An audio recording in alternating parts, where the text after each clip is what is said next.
So you can see a glimpse of the stately steps. They are 31 in number, from where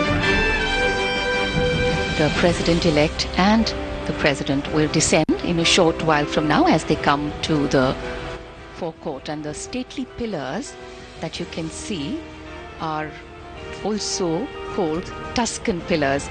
In fact, there are 20 of them, 12 in front and 8 behind. And the national flag fluttering atop the central dome is indicative that the president is in residence.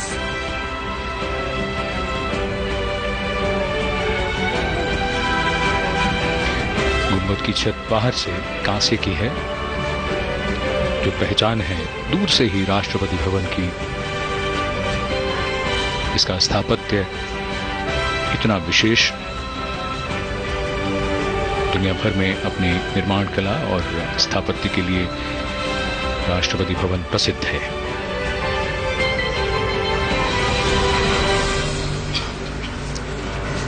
So it's an overcast sky and a very mild breeze is blowing. It's a humid day, but the mild breeze somewhere giving relief from the humidity. But climate alone does not make beautiful days. The occasion also does. And that is truly wonderful. जी बिल्कुल गौरा, थोड़ा सा उमस भरा दिन है। सूरज कभी निकल आता है, कभी बादलों के पीछे छिप जाता है, लेकिन इन अवसरों का जो जोश है, जो उत्साह है, उसे शब्दों में बयान करना काफी कठिन होता है। ये ऐतिहासिक क्षण होते हैं और एक एक दृश्य मन में बस जाता है। In fact, the stately forecourt of Rashtrapati Bhavan is lined with trees and water channels, and the T-shaped forecourt is used for ceremonial occasions, as is this one. The horizontal spread of Rashtrapati Bhavan, which is almost 640 feet, gives it a majestic feel. ये दृश्य राष्ट्रपति भवन की ओर से, जहां दूर अगर आप देखें, बीचों बीच इंडिया गेट धुंधला सा दिखाई दे रहा है, बीच में जयपुर कॉलम और दोनों तरफ साउथ ब्लॉक और north block. In fact, Sanjeev, the iron gates of which we keep seeing glimpses, they are majestic and are a work of art in themselves. And as they open up, they lead into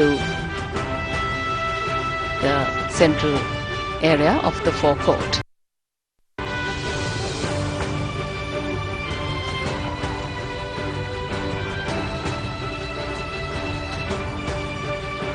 बेहद खूबसूरत ये इमारत और ये हमारे लोकतंत्र का मंदिर, हमारी संसद,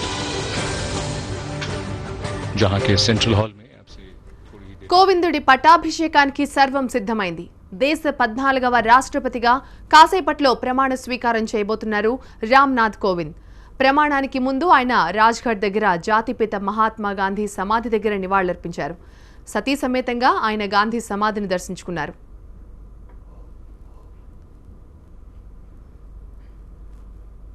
కాసేపట్లో భారతదేశ 14వ రాష్ట్రపతిగా రామ్నాథ్ కోవింద్ ప్రమాణ స్వీకారం చేయబోతున్నారు. మాజీ రాష్ట్రపతి ప్రణబ్ ముఖర్జీ ఆయనని తోడ్కొని వస్తూ ఉన్నారు. అంతకుముందు ఆయన సతీ సమేతంగా ప్రణబ్ ముఖర్జీని కలిశారు. ప్రణబ్ ముఖర్జీ వారికి పుష్పగుచ్చాన్ని ఇచ్చి స్వాగతం పలికారు. ప్రణబ్ ముఖర్జీ, రామ్నాథ్ కోవింద్ ఇద్దరూ కలిసి పార్లమెంట్కి బయలుదేరారు. కాసేపట్లో రాష్ట్రపతిగా రామ్నాథ్ కోవింద్ ప్రమాణ స్వీకారం చేయబోతున్నారు. రామ్నాథ్ కోవింద్తో సుప్రీంకోర్టు చీఫ్ జస్టిస్ ప్రమాణ స్వీకారం చేయించబోతున్నారు. కోవింద్ను ఆసనంలో కూర్చోబెట్టబోతున్నారు మాజీ రాష్ట్రపతి ప్రణబ్ ముఖర్జీ. పార్లమెంట్లోని సెంట్రల్ హాల్లో ఈ కార్యక్రమం జరగనుంది. ప్రధాని మోదీ, మంత్రులు, స్పీకర్, ఎంపీలతో పాటు రాష్ట్రాల సీఎంలు, గవర్నర్లు కోవింద్ ప్రమాణ స్వీకారోత్సవంలో పాల్గొంటున్నారు.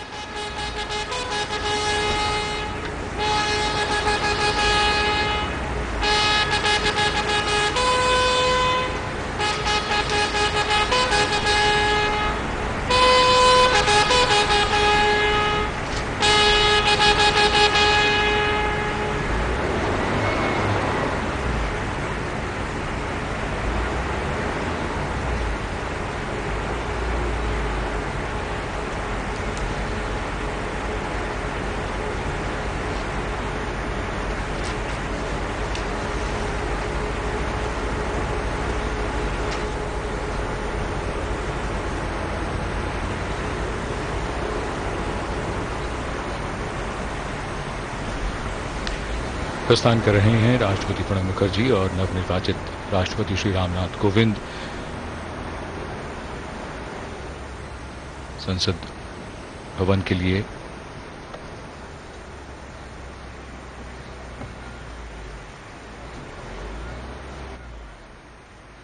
उनकी विशेष लिमोजीन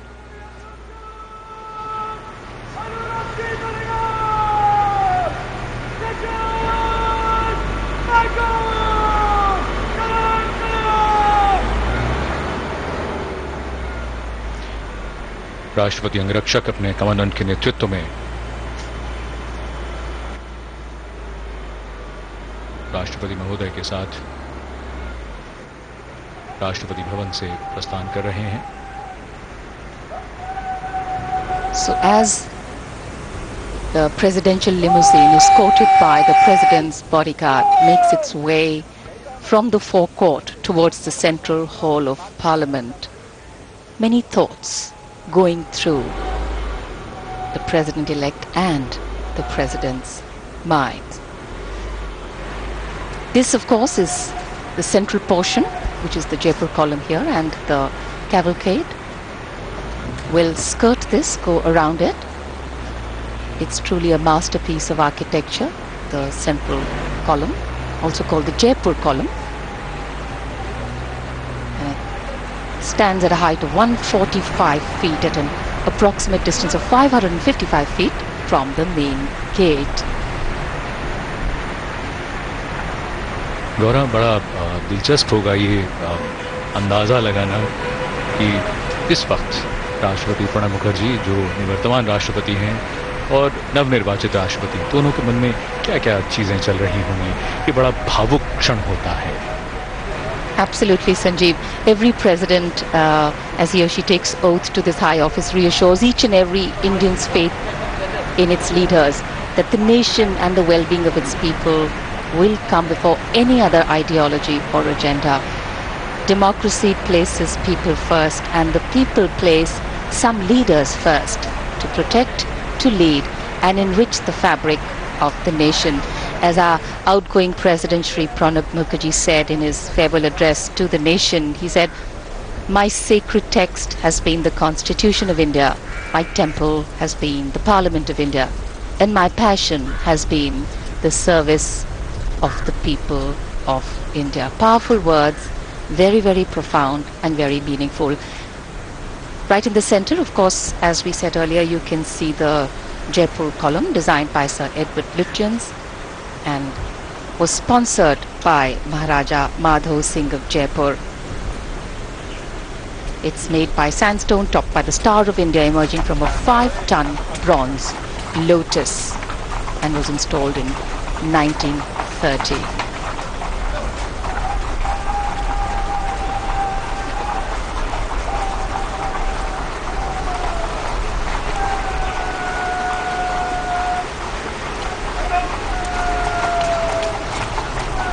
भारतीय गणराज्य, जिसमें राष्ट्रपति का निर्वाचन प्रत्यक्ष रूप से ऐसे निर्वाचन मंडल द्वारा किया जाता है, जिसमें संसद के दोनों सदनों के निर्वाचित सदस्य और राज्यों की विधानसभाओं के निर्वाचित सदस्य होते हैं। भारत के राष्ट्रपति हालांकि संसद के अंग होते हैं, लेकिन वो दोनों में से किसी भी सदन में ना तो बैठते हैं, ना उनकी चर्चाओं में भाग लेते हैं। संसद से संबंधित उन्हें कुछ ऐसे संवैधानिक कृत्य हैं जिनका निर्वहन करना होता है। राष्ट्रपति समय समय पर संसद के दोनों सदनों को बैठक के लिए आमंत्रित करते हैं।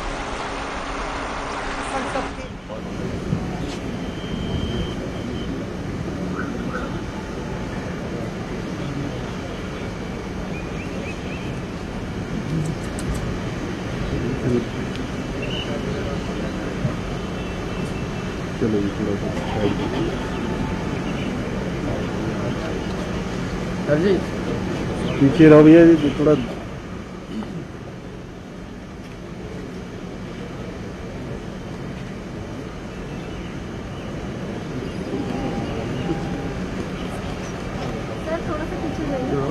सर एक्सक्यूज मी, अरे इनको बोलो हमारा ख्याल रखो।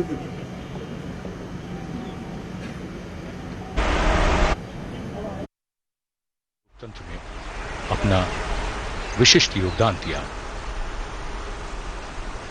आज उसी महान लोकतंत्र और देश का ये एक महत्वपूर्ण पड़ाव, जहां एक राष्ट्रपति का कार्यकाल पूरा हो रहा है और शुरू हो रहा है नए राष्ट्रपति का कार्यकाल। A question that often comes up in today's world of quick turnaround times and task and delivery orientation, what really is the role of traditional ceremonies and protocol? Well, history, tradition, ceremonial protocol, all have a way of giving context, of anchoring the present in a stability that has weathered many storms.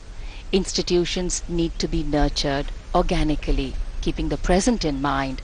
They go beyond the individual, and that's the reason tenures and terms are linked to people, not institutions. In fact, a healthy democracy rests on transitions of people, parties, and power. The seamlessness, constitutional nature, and dignity of these transitions only serve to strengthen democracy.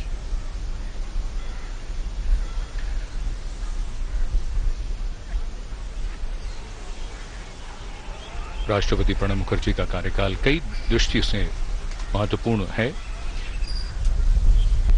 उनके कार्यकाल के 2 वर्ष उन्होंने पिछली सरकार के प्रधानमंत्री doctor Manmohan Singh के साथ काम किया और उसके बाद सन 2014 में प्रधानमंत्री मोदी के नेतृत्व में एनडीए की सरकार जब आई, तब से उनके साथ उनके कार्य को लेकर और उनकी कार्यशैली को लेकर दोनों में जो विशेष सौहार्द है वो कई बार प्रकट हुआ है, राष्ट्रपति प्रणब मुखर्जी की ओर से भी और प्रधानमंत्री के शब्दों में भी। So here we are, the wonderfully attired President's bodyguards. A little bit about them. The personnel of the regiment are handpicked, all of them at least 6 feet tall. Besides performing ceremonial duties for the President, the officers and men are also trained horsemen, paratroopers and tankmen. The regiment is seen action in Chushul in 1962, in the Western Theatre in 1965, and in Operation Pavan, Sri Lanka in 1988. In fact, the men of the bodyguards have also distinguished themselves in Somalia, Angola and Sierra Leone. A detachment also serves in Siachen Glacier, the highest and coldest battlefield in the world.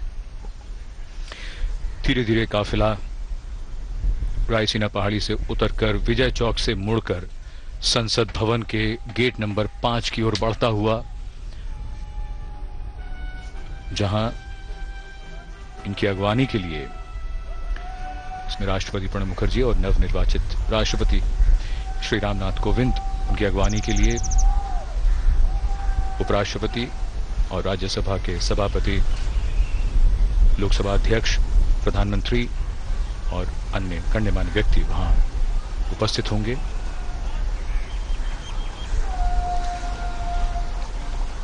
In fact, the Central Hall in Parliament House is a place of great historical importance, and the transfer of power on the 15th of August 1947 from British to Indian hands took place in that hall. In fact, the Indian Constitution was also framed in the Central Hall, and today our new President, the 14th President of the nation, Shri Kovind, will be sworn in there. इतिहास के पन्ने इसी तरह एक एक करके जुड़ते जाते हैं। एक नया अध्याय आज उसमें जुड़ता हुआ।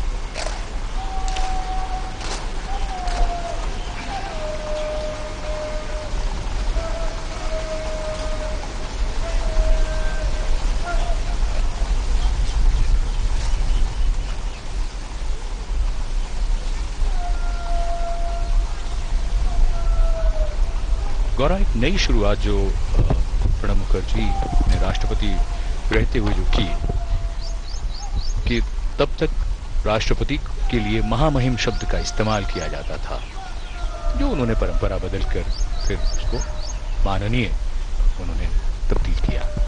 Right, and that was the most beautiful part of the president's tenure.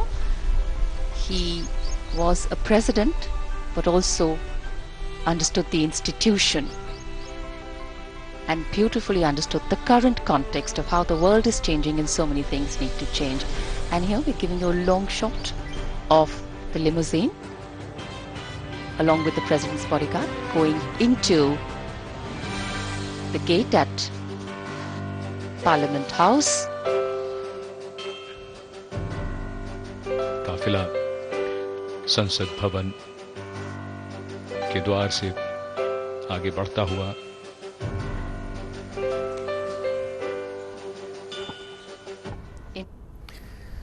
రాష్ట్రపతిగా రామ్నాథ్ కోవింద్ పట్టాభిషేకానికి రంగం సిద్ధమైంది. 14వ రాష్ట్రపతిగా కాసేపట్లో ప్రమాణం చేయబోతున్నారు.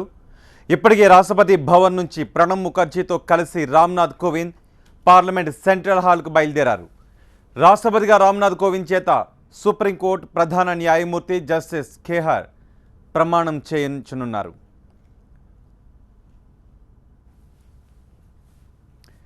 రాష్ట్రపతి ప్రమాణ స్వీకారానికి ఇప్పటికే పార్లమెంట్ సెంట్రల్ హాల్ ముస్తాబైంది. ప్రధాని మోదీ, మంత్రులు, స్పీకర్, ఎంపీలతో పాటు సీఎంలు, గవర్నర్లు కోవింద్ ప్రమాణ స్వీకారోత్సవంలో పాల్గొంటున్నారు.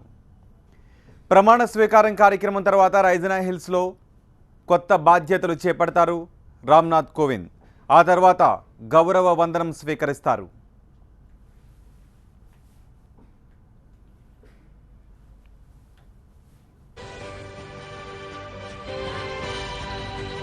And here arriving at the entrance of the central hall, the president's bodyguard is escorting the presidential limousine.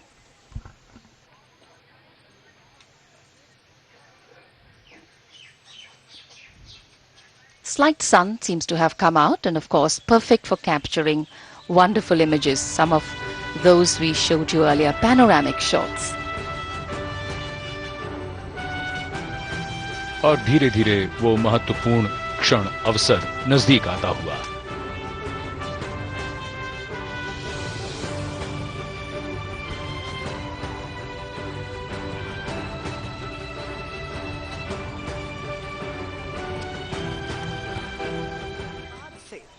राष्ट्रपति प्रणब मुखर्जी और नवनिर्वाचित राष्ट्रपति रामनाथ कोविंद प्रवेश कर रहे हैं संसद भवन में।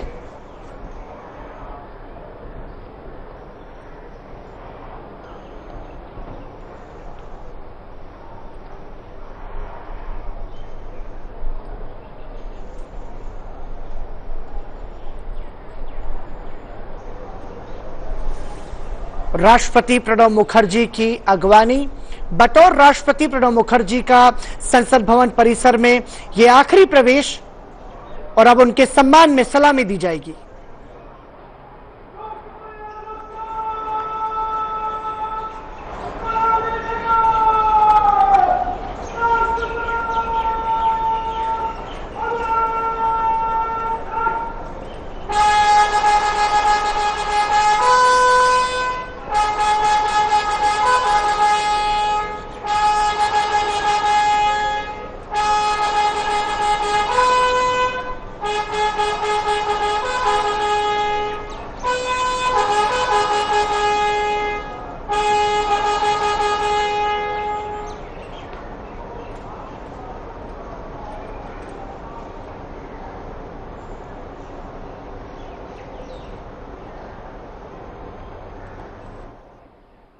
और संसद भवन परिसर में प्रवेश करते हुए साथ में हैं भारत के उपराष्ट्रपति हामिद अंसारी, लोकसभा अध्यक्ष सुमित्रा महाजन और chief justice of India Jagdish Singh Khehar अगवानी करते हुए राष्ट्रपति प्रणब मुखर्जी और नवनिर्वाचित राष्ट्रपति रामनाथ कोविंद की।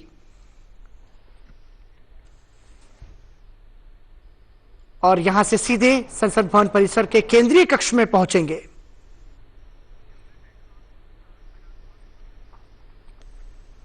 पूरे सम्मान के साथ राष्ट्रपति प्रणब मुखर्जी संसद भवन परिसर के केंद्रीय कक्ष में जाते हुए बतौर राष्ट्रपति प्रणब मुखर्जी का यह आखिरी प्रवेश संसद भवन में। 14वें राष्ट्रपति के रूप में नवनिर्वाचित राष्ट्रपति रामनाथ कोविंद शपथ ग्रहण करेंगे और उसके बाद भारत के राष्ट्रपति के रूप में अगले 5 सालों तक अपनी सेवाएं रामनाथ कोविंद देंगे। निश्चित रूप से इन तमाम सारे पलों को राष्ट्रपति प्रणब मुखर्जी अपनी सुनहरी यादों के साथ यहां से विदा होंगे। लोकसभा अध्यक्ष सुमित्रा महाजन, भारत के उपराष्ट्रपति हामिद अंसारी राष्ट्रपति प्रणब मुखर्जी को पूरे सम्मान के साथ संसद भवन परिसर के केंद्रीय कक्ष में ले जाते हुए, साथ में नवनिर्वाचित राष्ट्रपति रामनाथ कोविंद भी हैं। तो अब से कुछ ही देर में संसद भवन परिसर के केंद्रीय कक्ष में शपथ ग्रहण समारोह होगा और इस गरिमामय समारोह के साक्षी आप और हम मिलकर होंगे। तुरही बजाकर यह संदेश संसद भवन परिसर के केंद्रीय कक्ष में दिया गया है कि अब राष्ट्रपति संसद भवन परिसर के केंद्रीय कक्ष में प्रवेश कर रहे हैं, लिहाजा उनके सम्मान में संसद भवन परिसर के केंद्रीय कक्ष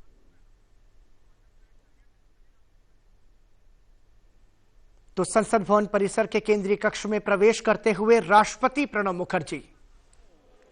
महामहिम राष्ट्रपति जी,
मान्यवर, आदेश हो तो निर्वाचन आयोग से प्राप्त निर्वाचित राष्ट्रपति की घोषणा को पढ़ा जाए।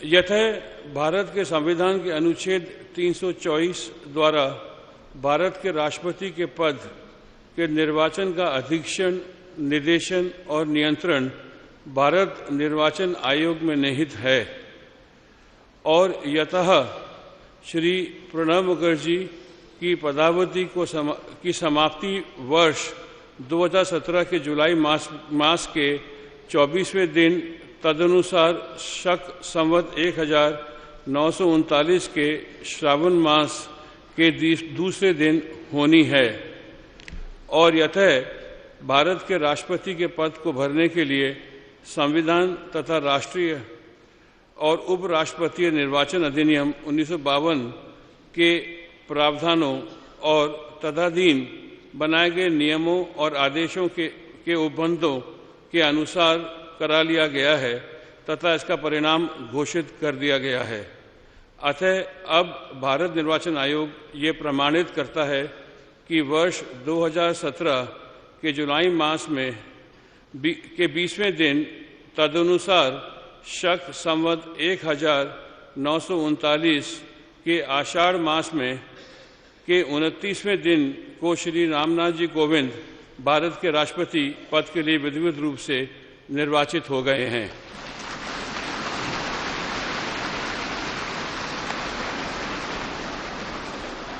भारत गणराज्य के 68वें वर्ष में हमारे हस्ताक्षर और भारत निर्वाचन आयोग की मोहर से आज वर्ष 2017 के जुलाई मास के 20वें दिन तदनुसार शक संवत 1939 के आषाढ़ मास के 29वें दिन को जारी किया गया।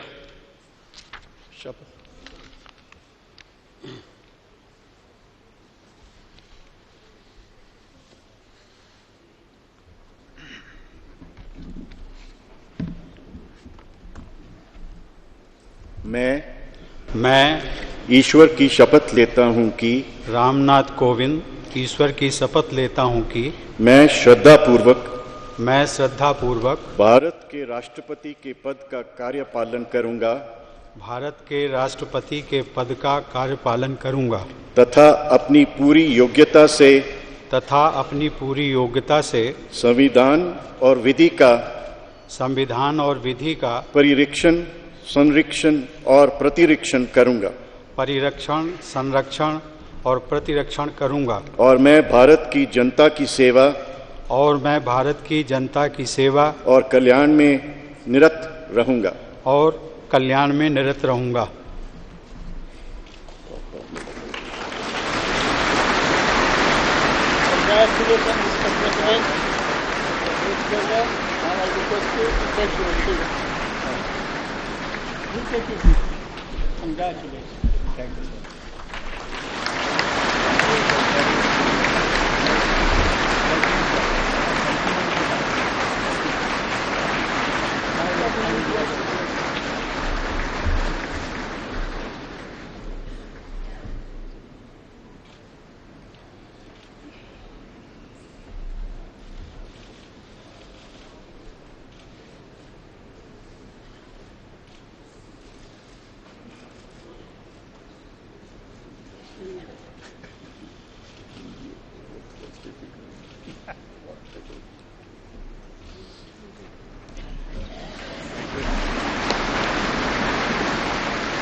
భారత 14వ రాష్ట్రపతిగా కోవింద్ ప్రమాణ స్వీకారం చేశారు. హక్కుల కోసం ఉద్యమించిన నాయకుడు ఇప్పుడు రాజ్యాంగాన్ని పరిరక్షించే బాధ్యతలు స్వీకరించారు. తన ప్రజల కోసం గళమెత్తిన నాయకుడు ఇప్పుడు అందరికీ పెద్ద దిక్కు అయ్యాడు. భారత 14వ రాష్ట్రపతిగా బాధ్యతలు చేపట్టారు రామ్నాథ్ కోవింద్. రామ్నాథ్ కోవింద్ విలక్షణ జీవనశైలి तथा विदेश स्थित सभी भारतीय मिशनों, राज्य सरकारों तथा संघ शासित क्षेत्रों के प्रशासकों को भेजी जाए। भारत सरकार के सभी मंत्रालयों और विभागों को भी सूचना तथा आवश्यक आदेश जारी करने हेतु भेजा जाए।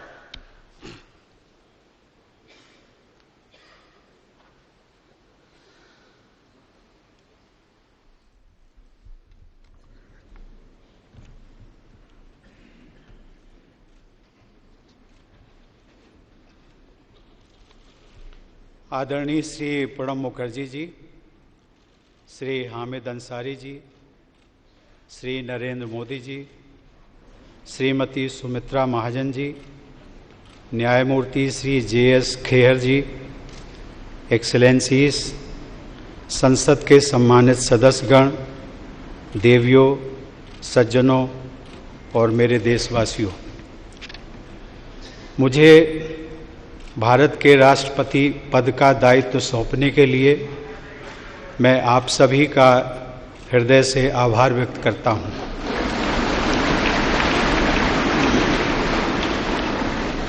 मैं पूरी विनम्रता के साथ इस पद को ग्रहण कर रहा हूं।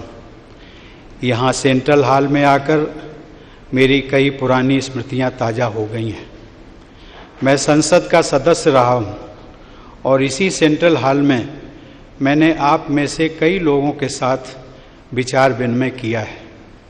कई बार हम सहमत होते थे, कई बार असहमत, लेकिन इसके बावजूद हम सभी ने एक दूसरे के विचारों का सम्मान करना सीखा। यही लोकतंत्र की खूबसूरती है। मैं एक छोटे से गांव में मिट्टी के घर में पला बढ़ा हूं। मेरी यात्रा बहुत लंबी रही है, लेकिन ये यात्रा अकेले सिर्फ मेरी नहीं रही है। हमारे देश और हमारे समाज की भी यही गाथा रही है। हर चुनौती के बावजूद हमारे देश में संविधान की प्रस्तावना में उल्लिखित न्याय, स्वतंत्रता, समानता और बंधुत्व के मूल मंत्र का पालन किया जाता है और मैं इस मूल मंत्र का सदैव पालन करता रहूँगा। मैं इस महान राष्ट्र के 125 करोड़ नागरिकों को नमन करता हूँ और उन्होंने मुझ पर जो विश्वास जताया है उस पर खरा उतरने का मैं वचन देता हूँ। मुझे इस बात का पूरा एहसास है कि मैं doctor Rajendra Prasad, doctor Sarvepalli Radhakrishnan, doctor APJ Abdul Kalam और मेरे पूर्ववर्ती श्री प्रणब मुखर्जी, जिन्हें हम स्नेह से प्रणबदा कहते हैं, जैसी विभूतियों के पद चिन्हों पर चलने जा रहा हूँ। साथियों, हमारी स्वतंत्रता महात्मा गांधी के नेतृत्व में हजारों स्वतंत्रता सेनानियों के प्रयासों का परिणाम थी। बाद में सरदार पटेल ने हमारे देश का एकीकरण किया। हमारे संविधान के प्रमुख शिल्पी बाबा साहब भीमराव अंबेडकर ने हम सभी में मानवीय गरिमा और गणतांत्रिक मूल्यों का संचार किया। वे इस बात से संतुष्ट नहीं थे कि केवल राजनीतिक स्वतंत्रता ही काफ़ी है।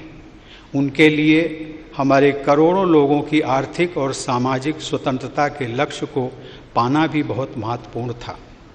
अब स्वतंत्रता मिले 70 वर्ष पूरे होने जा रहे हैं। हम 21वीं सदी के दूसरे दशक में हैं। वो सदी जिसके बारे में हम सभी को भरोसा है कि ये भारत की सदी होगी। भारत की उपलब्धियां ही इस सदी की दिशा और स्वरूप तय करेंगी। हमें एक ऐसे भारत का निर्माण करना है जो आर्थिक नेतृत्व देने के साथ ही नैतिक आदर्श भी प्रस्तुत करे। हमारे लिए ये दोनों मापदंड कभी अलग नहीं हो सकते। ये दोनों जुड़े हुए हैं और इन्हें हमेशा जुड़े ही रहना होगा। साथियों, देश की सफलता का मंत्र उसकी विविधता है।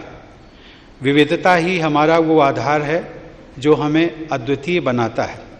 इस देश में हमें राज्यों और क्षेत्रों, पंथों, भाषाओं, संस्कृतियों, जीवन शैलियों जैसी कई बातों का सम्मिश्रण देखने को मिलता है। हम बहुत अलग हैं, लेकिन फिर भी एक हैं और एकजुट हैं। 21वीं सदी का भारत ऐसा भारत होगा जो हमारे पुरातन मूल्यों के अनुरूप होने के साथ चौथी औद्योगिक क्रांति को भी विस्तार देगा। इसमें न कोई विरोधाभास है और न ही किसी तरह के विकल्प का प्रश्न उठता है। हमें अपनी परंपरा और प्रौद्योगिकी, प्राचीन भारत के ज्ञान और समकालीन भारत के विज्ञान को साथ लेकर चलना है। एक तरफ जहां ग्राम पंचायत स्तर पर सामुदायिक भावना से विचार विमर्श करके समस्याओं का निस्तारण होगा, वहीं दूसरी तरफ डिजिटल राष्ट्र हमें विकास की नई ऊंचाइयों पर पहुंचने में सहायता करेगा। ये हमारे राष्ट्रीय प्रयासों के दो महत्वपूर्ण स्तंभ हैं। राष्ट्र निर्माण अकेले सरकारों द्वारा नहीं किया जाता। सरकार सहायक हो सकती है, वो समाज की उद्यमी और रचनात्मक प्रवृत्तियों को दिशा दिखा सकती है, प्रेरक बन सकती है। राष्ट्र निर्माण का आधार है राष्ट्रीय गौरव। हमें गर्व है भारत की मिट्टी और पानी पर। हमें गर्व है भारत की विविधता, सर्वधर्म समभाव और समावेशी विचारधारा पर। हमें गर्व है भारत की संस्कृति, परंपरा एवं अध्यात्म पर। हमें गर्व है देश के प्रत्येक नागरिक पर। हमें गर्व है अपने कर्तव्यों के निर्वहन पर, और हमें गर्व है हर छोटे से छोटे काम पर जो हम प्रतिदिन करते हैं। साथियों, देश का हर नागरिक राष्ट्र निर्माता है। हम में से प्रत्येक व्यक्ति भारतीय परंपराओं और मूल्यों का संरक्षक है, और यही विरासत हम आने वाली पीढ़ियों को देकर जाएंगे। देश की सीमाओं की रक्षा करने वाले और हमें सुरक्षित रखने वाले सशस्त्र बल राष्ट्र निर्माता हैं। जो पुलिस और अर्धसैनिक बल आतंकवाद और अपराधों से लड़ रहे हैं, वो राष्ट्र निर्माता है। जो किसान तपती धूप में देश के लोगों के लिए अन्न उपजा रहा है, वो राष्ट्र निर्माता है। और हमें ये भी नहीं भूलना चाहिए कि खेत में कितनी बड़ी संख्या में महिलाएं भी काम करती हैं। जो वैज्ञानिक 24 घंटे अथक परिश्रम कर रहा है, भारतीय अंतरिक्ष मिशन को मंगल तक ले जा रहा है, या किसी वैक्सीन का आविष्कार कर रहा है, वो राष्ट्र निर्माता है। जो नर्स या डॉक्टर सुदूर किसी गांव में किसी मरीज की गंभीर बीमारी से लड़ने में उसकी मदद कर रहे हैं, वो राष्ट्र निर्माता है। जिस नौजवान ने अपना स्टार्टअप शुरू किया है और अब स्वयं रोजगारदाता बन गया है, वो राष्ट्र निर्माता है। ये स्टार्टअप कुछ भी हो सकता है। किसी छोटे से खेत में आम से अचार बनाने का काम हो, कारीगरों के किसी गांव में कारपेट बुनने का काम हो, या फिर कोई लेबोरेटरी जिसे बड़ी स्क्रीनों से रोशन किया गया हो। वो आदिवासी और सामान्य नागरिक जो जलवायु परिवर्तन की चुनौतियों से निपटने में हमारे पर्यावरण, हमारे वनों, हमारे वन्य जीवन की रक्षा कर रहे हैं। और वे लोग जो नवीकरणीय ऊर्जा के महत्व को बढ़ावा दे रहे हैं, वे राष्ट्र निर्माता हैं। वो प्रतिबद्ध लोक सेवक जो पूरी निष्ठा के साथ अपना कर्तव्य निभा रहे हैं, कहीं पानी से भरी सड़क पर ट्रैफिक को नियंत्रित कर रहे हैं, कहीं किसी कमरे में बैठकर फाइलों पर काम कर रहे हैं, वे राष्ट्र निर्माता हैं। वे शिक्षक जो निस्वार्थ भाव से युवाओं को दिशा दे रहे हैं, उनका भविष्य तय कर रहे हैं, वो राष्ट्र निर्माता हैं। वे अनगिनत महिलाएं जो घर पर और बाहर तमाम दायित्व निभाने के साथ ही अपने परिवार की देख रेख कर रही हैं, अपने बच्चों को देश का आदर्श नागरिक बना रही हैं, वे राष्ट्र निर्माता हैं। साथियों, देश के नागरिक ग्राम पंचायत से लेकर संसद तक अपने प्रतिनिधि चुनते हैं। उन प्रतिनिधियों में अपनी आस्था और उम्मीद जताते हैं। नागरिकों की उम्मीदों को पूरा करने के लिए यही जनप्रतिनिधि अपना जीवन राष्ट्र की सेवा में लगाते हैं। लेकिन हमारे ये प्रयास सिर्फ हमारे लिए ही नहीं है। सदियों से भारत ने वसुधैव कुटुंबकम यानी पूरा विश्व एक परिवार है के दर्शन पर भरोसा किया है। ये उचित होगा कि अब भगवान बुद्ध की ये धरती शांति की स्थापना और पर्यावरण का संतुलन बनाने में विश्व का नेतृत्व करे। आज पूरे विश्व में भारत के दृष्टिकोण का महत्व है। पूरा विश्व भारतीय संस्कृति और भारतीय परंपराओं की तरफ आकर्षित है। विश्व समुदाय अंतर्राष्ट्रीय समस्याओं के समाधान के लिए हमारी तरफ देख रहा है, चाहे आतंकवाद हो, काले धन का लेन देन हो या फिर जलवायु परिवर्तन। वैश्विक परिदृश्य में हमारी जिम्मेदारियां भी वैश्विक हो गई हैं। यही भाव हमें हमारे वैश्विक परिवार से, विदेश में रहने वाले मित्रों और सहयोगियों से, दुनिया के अलग अलग क्षेत्रों में रहकर अपना योगदान दे रहे प्रवासी भारतीयों से जोड़ता है। यही भाव हमें दूसरे देशों की सहायता के लिए तत्पर करता है, चाहे वे अंतर्राष्ट्रीय सोलर अलायंस का विस्तार करना हो या फिर प्राकृतिक आपदाओं के समय सबसे पहले सहयोग के लिए आगे आना हो। एक राष्ट्र के तौर पर हमने बहुत कुछ हासिल किया है, लेकिन इससे भी और अधिक ज़्यादा करने का प्रयास और बेहतर करने का प्रयास और तेज़ी से करने का प्रयास निरंतर होते रहना चाहिए। ये इसलिए भी महत्वपूर्ण है क्योंकि वर्ष 2022 में देश अपनी स्वतंत्रता के 75वें साल का पर्व मना रहा होगा। हमें इस बात का लगातार ध्यान रखना होगा कि हमारे प्रयास से समाज की आखिरी पंक्ति में खड़े उस व्यक्ति के लिए और गरीब परिवार की उस आखिरी बेटी के लिए भी नई संभावनाएं और नए अवसरों के द्वार खुलें। हमारे प्रयत्न आखिरी गांव के आखिरी घर तक पहुंचने चाहिए। इसमें न्याय प्रणाली के हर स्तर पर तेजी के साथ कम खर्च पर न्याय दिलाने वाली व्यवस्था को भी शामिल किया जाना चाहिए। साथियों, इस देश के नागरिक ही हमारी ऊर्जा का मूल स्रोत हैं। मैं पूरी तरह आश्वस्त हूँ कि राष्ट्र की सेवा के लिए मुझे इन लोगों से इसी प्रकार निरंतर शक्ति मिलती रहेगी। हमें तेजी से विकसित होने वाली एक मजबूत अर्थव्यवस्था, एक शिक्षित, नैतिक और साझा समुदाय, समान मूल्यों वाले और समान अवसर देने वाले समाज का निर्माण करना होगा। एक ऐसा समाज जिसकी कल्पना महात्मा गांधी और दीनदयाल उपाध्याय जी ने की थी। ये हमारे मानवीय मूल्यों के लिए भी महत्वपूर्ण है। ये हमारे सपनों का भारत होगा, एक ऐसा भारत जो सभी को समान अवसर सुनिश्चित करेगा। ऐसा ही भारत 21वीं सदी का भारत होगा। आप सबको बहुत बहुत धन्यवाद। जय हिंद, वंदे मातरम।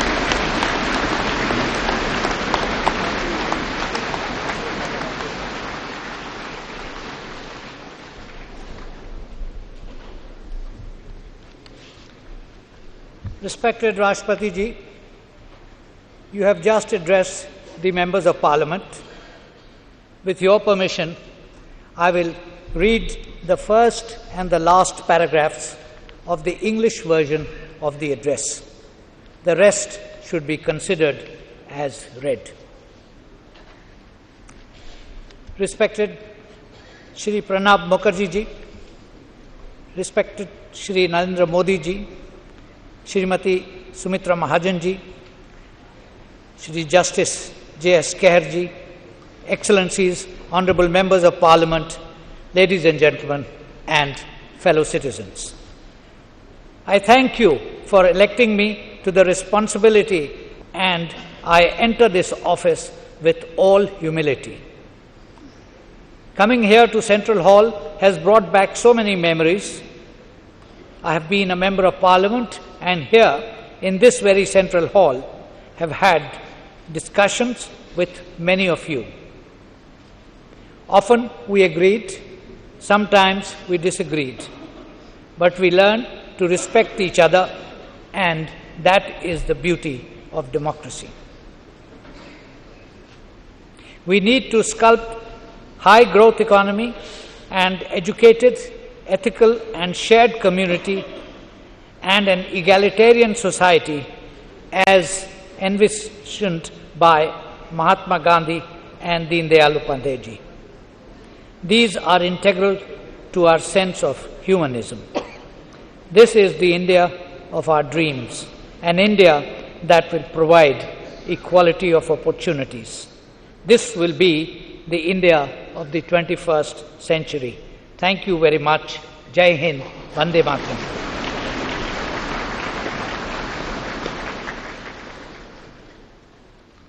मान्यवर, आपका आदेश हो तो अब समारोह की कार्रवाई समाप्त की जाए।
रामनाथ कोविंद भारत के 14वें राष्ट्रपति के रूप में భారత 14వ రాష్ట్రపతిగా రామ్నాథ్ కోవింద్ ప్రమాణ స్వీకారం చేశారు. పార్లమెంట్ సెంట్రల్ హాల్లో జరిగిన కార్యక్రమంలో సుప్రీంకోర్టు ప్రధాన న్యాయమూర్తి జస్టిస్ ఖేహర్ రామ్నాథ్ కోవింద్ చేత ప్రమాణం చేయించారు. ఆ తర్వాత వెంటనే ప్రణబ్ ముఖర్జీ లేచి శుభాకాంక్షలు తెలిపారు. తర్వాత తన సీట్లో రామ్నాథ్ కోవింద్ను కూర్చోబెట్టారు. రాష్ట్రపతిగా రామ్నాథ్ ప్రమాణ స్వీకారానికి గౌరవ సూచకంగా 14 సార్లు సైనికులు గాల్లోకి కాల్పులు జరిపారు. ప్రమాణ స్వీకారం అనంతరం ఆయనకు అందరూ అభినందనలు తెలుపుతున్న దృశ్యాలు మనం చూస్తూ ఉన్నాం. కేంద్ర మంత్రులు, రాష్ట్రాల ముఖ్యమంత్రులు, ఎంపీలు, ప్రముఖులంతా రామ్నాథ్ కోవింద్ ప్రమాణ స్వీకారోత్సవంలో పాల్గొన్నారు.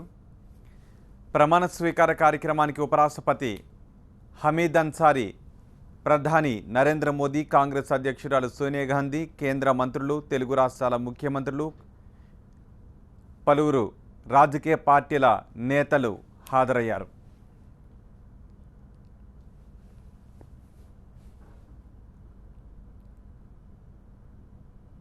राष्ट्रपति रामनाथ कोविंद, पूर्व राष्ट्रपति प्रणब मुखर्जी, साथ में है लोकसभा अध्यक्ष सुमित्रा महाजन, भारत के उपराष्ट्रपति हामिद अंसारी।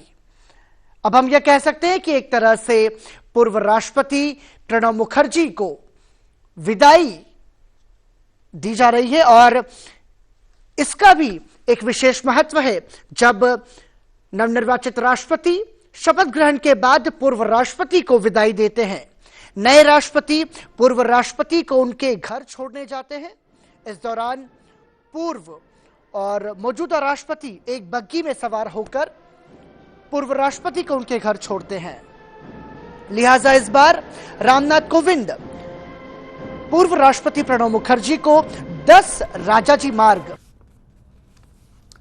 భారత 14వ రాష్ట్రపతిగా రామ్నాథ్ కోవింద్ ప్రమాణ స్వీకారం చేశారు. పార్లమెంట్ సెంట్రల్ హాల్లో జరిగిన కార్యక్రమంలో సుప్రీంకోర్టు ప్రధాన న్యాయమూర్తి జస్టిస్ ఖేహర్ రామ్నాథ్ కోవింద్ చేత ప్రమాణం చేయించారు.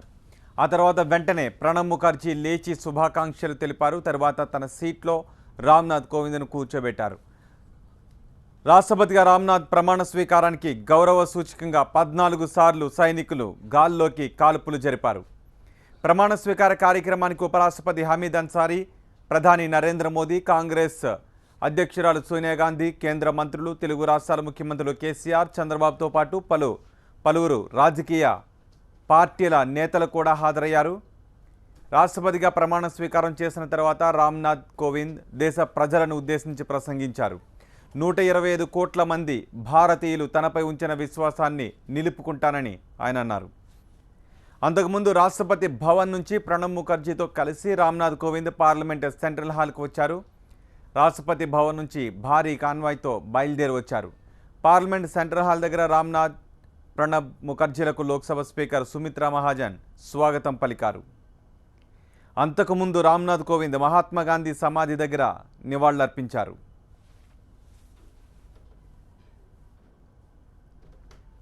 रामनाथ कोविंद ने शपथ ली। 21 तोपों का सम्मान उनके राष्ट्रपति बनते ही रामनाथ कोविंद को दिया गया। Chief justice of India Jagdish Singh Khehar ने नवनिर्वाचित राष्ट्रपति रामनाथ कोविंद को शपथ दिलाई, जिसके बाद रामनाथ कोविंद ने संबोधित किया संसद भवन परिसर के केंद्रीय कक्ष को। अपने संबोधन में उन्होंने कहा कि हमें ऐसे भारत का निर्माण करना है जो आर्थिक नेतृत्व के साथ साथ चारित्रिक सक्षमता भी लेकर के आए। 21वीं सदी भारत की सदी होगी। उन्होंने कहा कि राष्ट्र निर्माण का आधार है राष्ट्र गौरव। साथ ही उन्होंने जो महत्वपूर्ण बात कही उसमें देश की सीमाओं की रक्षा करने वाले, तपती धूप में खेती करने वाले किसान, वैज्ञानिक, भारत के युवा, चिकित्सक, नवीकरणीय ऊर्जा को बढ़ावा देने वाले लोग, पुलिस प्रशासन, शिक्षक, गृहिणी, ये सभी राष्ट्र निर्माता है। साथ ही रामनाथ कोविंद ने अपने संबोधन में यह भी कहा कि 2022 को हम स्वतंत्रता के 75 साल पूरे करेंगे और जब हम स्वतंत्रता का 75वां वर्ष मनाएंगे तब ऐसी व्यवस्था भारत में हो कि समाज के अंतिम व्यक्ति का आर्थिक विकास हो सके। संसद भवन परिसर से बाहर आते हुए पूर्व राष्ट्रपति प्रणब मुखर्जी, लोकसभा अध्यक्ष सुमित्रा महाजन, भारत के उपराष्ट्रपति हामिद अंसारी वहां पर मौजूद है। हमने देखा जब संसद भवन परिसर में प्रवेश कर रहे थे तब पूर्व राष्ट्रपति प्रणब मुखर्जी आगे चल रहे थे, लेकिन अब शपथ ग्रहण के बाद नवनिर्वाचित राष्ट्रपति रामनाथ कोविंद अग्र पंक्ति में है और नवनिर्वाचित राष्ट्रपति रामनाथ कोविंद को सलामी दी जा रही है।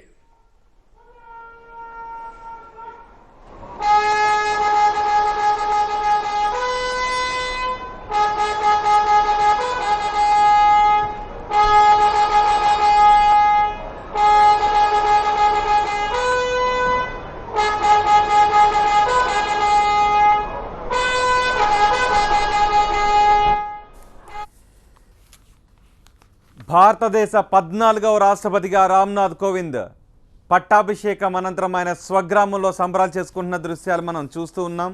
దేశ ప్రథమ పౌరునిగా రామ్నాథ్ కోవింద్ బాధ్యతలు చేపట్టారు. త్రివిధ దళాల అధిపతిగా ఆయన బాధ్యతలు చేపట్టారు. 1945 అక్టోబర్ 1న ఉత్తరప్రదేశ్లోని కాన్పూర్ సమీపంలో డేరాపూర్లో ఆయన జన్మించారు. కామర్స్ గ్రాడ్యుయేట్ అయిన రామ్నాథ్ కాన్పూర్ యూనివర్సిటీ నుంచి న్యాయవాద పట్టా అందుకున్నారు. వృత్తిరీత్యా న్యాయవాది, ఢిల్లీ హైకోర్టుతో పాటు సుప్రీంకోర్టులో కూడా న్యాయవాదిగా ఆయన పనిచేశారు. సుప్రీంకోర్టులోని 16 సంవత్సరాల పాటు న్యాయవాదిగా పనిచేశారు. దళితులు, మైనార్టీల హక్కుల కోసం ఆయన పోరాడారు. దళిత మహిళలు, పేదల పక్షాన ఉచితంగా ఎన్నో కేసులు వాదించారు ఆయన. రాజకీయ జీవితంలో మచ్చలేని నేత రామ్నాథ్ కోవింద్ బీజేపీకి పరమ విధేయుడు. పార్టీలో వివిధ స్థాయిలో క్రమశిక్షణ గల కార్యకర్తగా పనిచేశారు. కోవింద్ వివాదరహితుడు. గతంలో బీజేపీ అధికార ప్రతినిధిగా కూడా ఆయన సేవలందించారు. राष्ट्रपति रामनाथ कोविंद बाईं ओर बैठे थे और प्रणब मुखर्जी जो कि तब राष्ट्रपति थे भारत के, तब वो दाईं ओर बैठे थे। और अब शपथ ग्रहण के बाद राष्ट्रपति पूर्व राष्ट्रपति प्रणब मुखर्जी को उनके नए निवास स्थान 10 राजाजी मार्ग पर छोड़ने के लिए जाते हुए शपथ ग्रहण के बाद स्थान का स्थानांतरण, कुर्सी का स्थानांतरण किया गया। जिस कुर्सी पर पूर्व राष्ट्रपति प्रणब मुखर्जी आसीन थे उस पर नवनिर्वाचित राष्ट्रपति प्रणब मुखर्जी बैठे। 21 तोपों की सलामी नवनिर्वाचित राष्ट्रपति रामनाथ कोविंद के सम्मान में दी गई और उसके बाद अब प्रोटोकॉल के हिसाब से पूर्व राष्ट्रपति को उनके नए निवास स्थान 10 राजाजी मार्ग पर छोड़ने जाते हुए नवनिर्वाचित राष्ट्रपति रामनाथ कोविंद भारत के 14वें राष्ट्रपति के रूप में रामनाथ कोविंद ने शपथ ली। राष्ट्रपति भले ही वो भारत के 14वें कहे जाएंगे, लेकिन 15वें राष्ट्रपति का पद यह कहा जा सकता है क्योंकि पूर्व राष्ट्रपति राजेंद्र प्रसाद 2 बार राष्ट्रपति के पद पर रहे थे। लिहाजा राष्ट्रपति का पद यह 15वां है, लेकिन 14वें राष्ट्रपति के रूप में रामनाथ कोविंद ने राष्ट्रपति पद की शपथ ली। तो संसद भवन परिसर का केंद्रीय कक्ष एक बार फिर से साक्षी बना। भारत के 14वें राष्ट्रपति के रूप में रामनाथ कोविंद ने शपथ ग्रहण की। 21 तोपों की सलामी के साथ 14వ రాష్ట్రపతిగా రామ్నాథ్ కోవింద్ ప్రమాణ స్వీకారం చేశారు. పార్లమెంట్ సెంట్రల్ హాల్లో జరిగిన కార్యక్రమంలో సుప్రీంకోర్టు ప్రధాన న్యాయమూర్తి జస్టిస్ ఖేహర్ రామ్నాథ్ కోవింద్ చేత ప్రమాణం చేయించారు. ఆ తర్వాత వెంటనే ప్రణబ్ ముఖర్జీ లేచి శుభాకాంక్షలు చెప్పారు. తర్వాత తన సీట్లో రామ్నాథ్ కోవింద్ను కూర్చోబెట్టారు. రాష్ట్రపతిగా రామ్నాథ్ ప్రమాణ స్వీకారానికి గౌరవ సూచకంగా 14 సార్లు సైనికులు గాల్లోకి కాల్పులు జరిపారు. త్రివిధ దళాల అధిపతిగా భారత ప్రథమ పౌరునిగా ఆయన బాధ్యతలు స్వీకరించారు.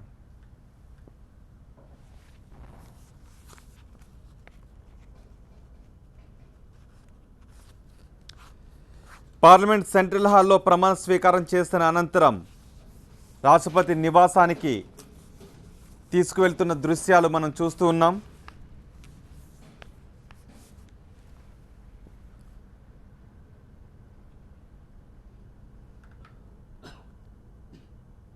नवनिर्वाचित राष्ट्रपति रामनाथ कोविंद पूर्व राष्ट्रपति को विदाई देते हुए राष्ट्रपति का दस्ता, सुरक्षा बल, अंगरक्षक, घोड़ों के साथ पूर्व राष्ट्रपति को विदाई देते हुए यहां से सीधे 10 राजाजी मार्ग की ओर प्रस्थान कर रहे हैं पूर्व राष्ट्रपति प्रणब मुखर्जी। यह राजपथ का विहंगम दृश्य आप देख रहे हैं अपने टीवी स्क्रीन पर, जब संसद भवन परिसर से निकलकर नवनिर्वाचित राष्ट्रपति रामनाथ कोविंद भारत के पूर्व राष्ट्रपति प्रणब मुखर्जी को पूरे सम्मान के साथ उनके नए निवास स्थान पर छोड़ने जाते हुए। भारतीय लोकतंत्र की खूबसूरती इसे कह सकते हैं, जिसके साक्षी इंद्रदेव भी बने हैं, और पूरे सम्मान के साथ पूर्व राष्ट्रपति को उनके नए निवास स्थान पर ले जाया जा रहा है।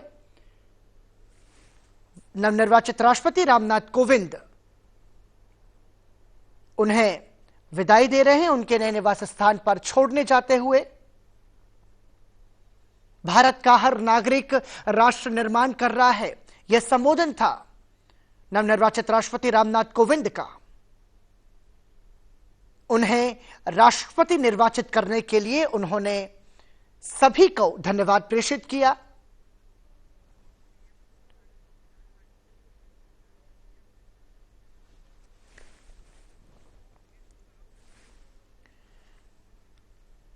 यह राष्ट्रपति भवन की तरफ जाता हुआ काफिला नवनिर्वाचित राष्ट्रपति रामनाथ कोविंद सुरक्षा बलों और अंगरक्षकों के साथ राष्ट्रपति भवन की ओर जाते हुए, इसके बाद राष्ट्रपति प्रणब मुखर्जी को उनके नए निवास स्थान पर छोड़ा जाएगा। हमें ऐसे भारत का निर्माण करना है जो आर्थिक नेतृत्व के साथ चारित्रिक संपन्नता भी दे। 21वीं सदी भारत की सदी होगी। राष्ट्र निर्माण का आधार राष्ट्र गौरव है।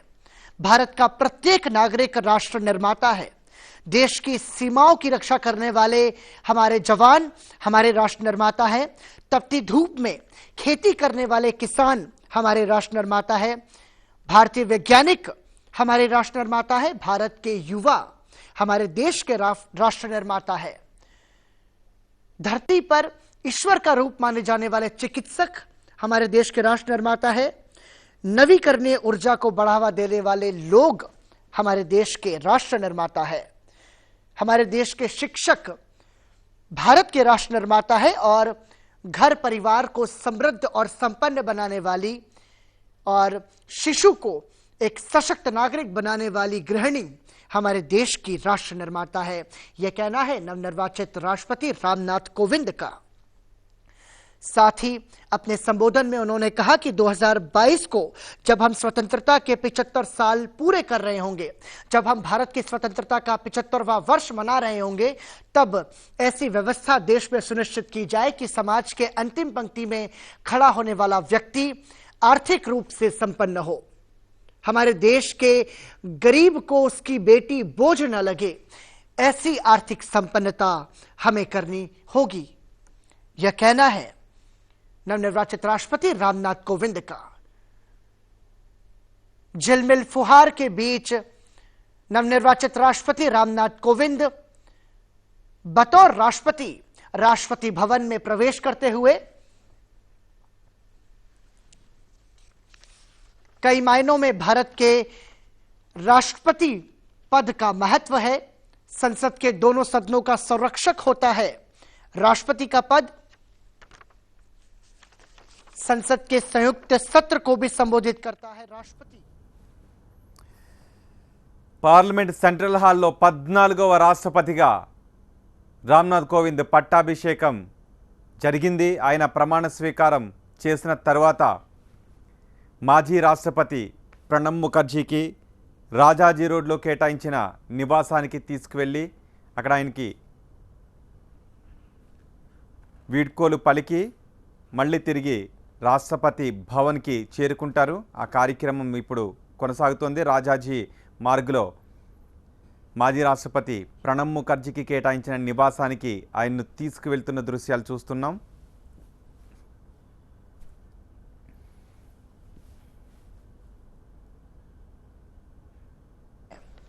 भारतीय संघ की कार्यपालिका के प्रधान को राष्ट्रपति कहा जाता है। हमारे संविधान में राष्ट्रपति पद को सर्वाधिक सम्मान, गरिमा और प्रतिष्ठा प्राप्त है। यह राष्ट्र का भी अध्यक्ष होता है और संघ की संपूर्ण कार्यपालिका की शक्ति उनमें निहित होती है। भारत सरकार की समस्त कार्यपालिका कार्यवाही राष्ट्रपति के नाम से ही संचालित की जाती है। राष्ट्रपति भवन में प्रवेश करते हुए नवनिर्वाचित राष्ट्रपति रामनाथ कोविंद का काफिला अपने संबोधन में रामनाथ कोविंद ने कहा कि अब तक का सफर बहुत लंबा सफर रहा है और इस सफर के दौरान बहुत कुछ सीखने को उनको मिला है। अंगरक्षकों का दस्ता, घोड़ों की टुकड़ी राष्ट्रपति भवन में प्रवेश करते हुए और अब राष्ट्रपति भवन में नवनिर्वाचित राष्ट्रपति रामनाथ कोविंद आसीन होंगे। पूर्व राष्ट्रपति प्रणब मुखर्जी नवनिर्वाचित राष्ट्रपति रामनाथ कोविंद को राष्ट्रपति भवन में प्रवेश कराते हुए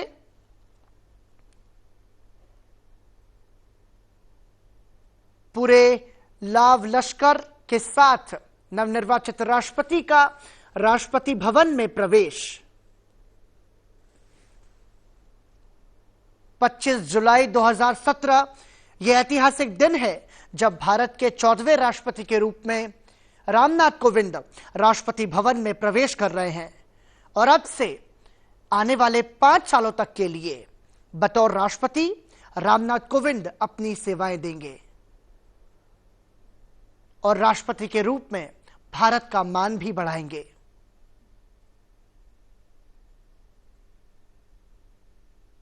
राष्ट्र निर्माण अकेले सरकार द्वारा नहीं होता, बल्कि ये भारत के सभी नागरिकों के ऊपर भी निर्भर करता है कि वो अपने दायित्व का निर्वहन कैसे करते हैं। हमारी विविधता ही हमारे देश की सफलता का मूल मंत्र है। हर नागरिक राष्ट्र निर्माता है, यह कहना है नवनिर्वाचित राष्ट्रपति रामनाथ कोविंद का। सीमाओं की रक्षा करने वाले सैनिक भी हमारे राष्ट्र निर्माता है और तपती धूप में हमारे लिए अन्न उपजाने वाले, खेती करने वाले किसान हमारे राष्ट्र निर्माता है। ये सीधी तस्वीरें आप देख रहे हैं राष्ट्रपति भवन में प्रवेश करते हुए नवनिर्वाचित राष्ट्रपति रामनाथ कोविंद, साथ में भारत के पूर्व राष्ट्रपति प्रणब मुखर्जी भी मौजूद है। यहां से शुरू होगा नवनिर्वाचित राष्ट्रपति रामनाथ कोविंद का सफर, जब बतौर राष्ट्रपति वो राष्ट्रपति भवन में विराजेंगे और भारत का सम्मान बढ़ाएंगे। लाव लश्कर के साथ, अंगरक्षकों के दस्तों के साथ नवनिर्वाचित राष्ट्रपति रामनाथ कोविंद संसद भवन परिसर में प्रवेश करेंगे। ये सीधी तस्वीरें राष्ट्रपति भवन से आप देख रहे हैं। राष्ट्रपति भवन में प्रवेश करते हुए नवनिर्वाचित राष्ट्रपति रामनाथ कोविंद, साथ में हैं पूर्व राष्ट्रपति प्रणब मुखर्जी।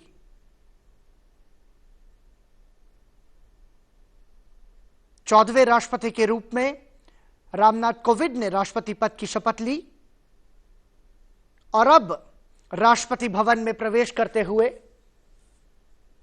भारत के 14वें राष्ट्रपति रामनाथ कोविंद।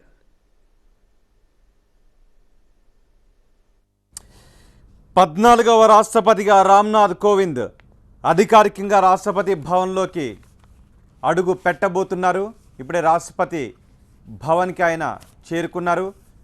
దేశ ప్రథమ పౌరునిగా 14వ భారత రాష్ట్రపతిగా త్రివిధ దళాల అధిపతిగా ఆయన బాధ్యతలు స్వీకరించిన తర్వాత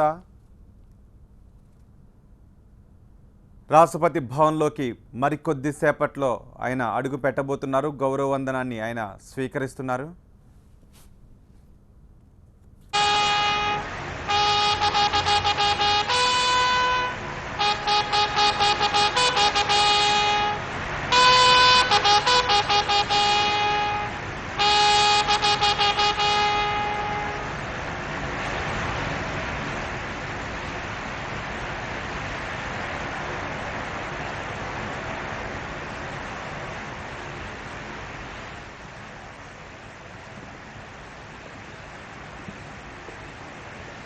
President Kovind taking this. तो संसद भवन परिसर में 21 तोपों की सलामी के बाद राष्ट्रपति भवन में प्रवेश नवनिर्वाचित राष्ट्रपति रामनाथ कोविंद का, और राष्ट्रपति भवन में प्रवेश करते ही रामनाथ कोविंद को राष्ट्रपति भवन में सलामी दी गई अंगरक्षकों के माध्यम से। और अब रामनाथ कोविंद राष्ट्रपति भवन से भारत के पूर्व राष्ट्रपति प्रणब मुखर्जी को उनके नए निवास स्थान 10 राजाजी मार्ग में छोड़ने जाते हुए पूरे सम्मान के साथ नवनिर्वाचित राष्ट्रपति की भारत के पूर्व राष्ट्रपति को विदाई।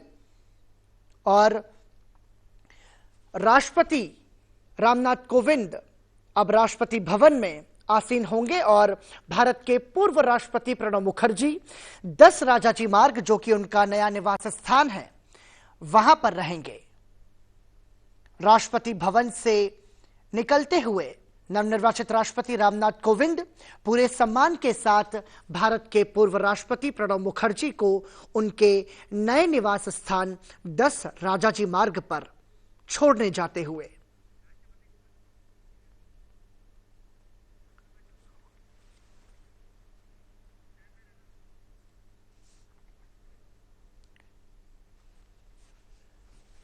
तो ये सीधी तस्वीरें राष्ट्रपति रामनाथ कोविंद भारत के पूर्व राष्ट्रपति प्रणब मुखर्जी को छोड़ने जाते हुए, और अब से भारत के 14वें राष्ट्रपति के रूप में रामनाथ कोविंद ने शपथ ली और अब आने वाले 5 सालों तक भारत के राष्ट्रपति के रूप में देश की सेवा करेंगे राष्ट्रपति रामनाथ कोविंद। हम सभी ने एक दूसरे के विचारों का सम्मान करना सीखा है और यही भारतीय लोकतंत्र की खूबसूरती है। अपने संबोधन में यह कहा था राष्ट्रपति रामनाथ कोविंद ने, न्याय, समानता और बंधुत्व के मूल मंत्र का पालन मैं करूंगा।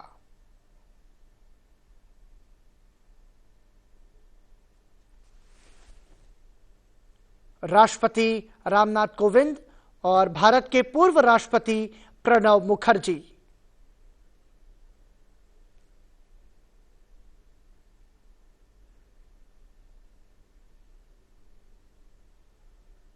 राष्ट्रपति भवन में प्रवेश करते हुए भारत के 14वें राष्ट्रपति रामनाथ कोविंद, साथ में प्रणब मुखर्जी मौजूद हैं। राष्ट्रपति के रूप में रामनाथ कोविंद का राष्ट्रपति भवन में प्रवेश पूरे सम्मान के साथ भारत के राष्ट्रपति रामनाथ कोविंद राष्ट्रपति भवन में आते हुए अब से कुछ देर पहले इसी तरह से पूर्व राष्ट्रपति प्रणब मुखर्जी ने नवनिर्वाचित राष्ट्रपति रामनाथ कोविंद की अगवानी की थी, लेकिन अब शपथ ग्रहण के बाद राष्ट्रपति प्रणब मुखर्जी और भारत के पूर्व राष्ट्रपति रामनाथ कोविंद और भारत के पूर्व राष्ट्रपति प्रणब मुखर्जी राष्ट्रपति भवन पहुंचे हैं। यह शपथ ग्रहण के बाद की तस्वीर।